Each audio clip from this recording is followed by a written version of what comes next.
एक राज्य में एक राजा राज करता था। राजा के 3 बेटे थे। अब समय आ गया था कि राजा अपना उत्तराधिकारी चुने, क्योंकि अब राजा बूढ़ा हो गया था, लेकिन उसे समझ नहीं आता है कि वो कौन से बेटे को तो राजा बनाए।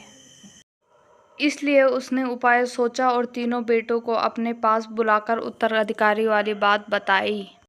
राजा ने तीनों को एक एक बीज दिया और कहा कि ये बीज आपको एक गमले में उगाना है, और ठीक 1 वर्ष पश्चात मैं देखूंगा कि आपने बीज की कैसे रखवाली की और कितना बड़ा किया।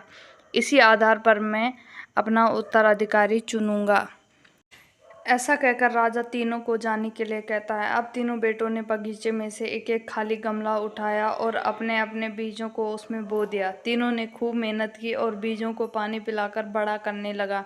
1 वर्ष बाद राजा तीनों को अपने पास बुलाता है और सबको अपना गमला दिखाने को कहता है। दोनों बड़े बेटे अपने गमले पिता को दिखाते हैं। उन गमलों में बड़े से पौधे उग गए थे।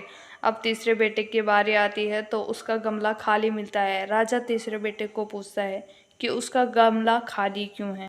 तब वह जवाब देता है कि पिताश्री, मैंने बहुत कोशिश की, लेकिन यह बीज अंकुरित ही नहीं हुआ। मैंने इसे वर्ष भर पानी पिलाया और देखभाल की।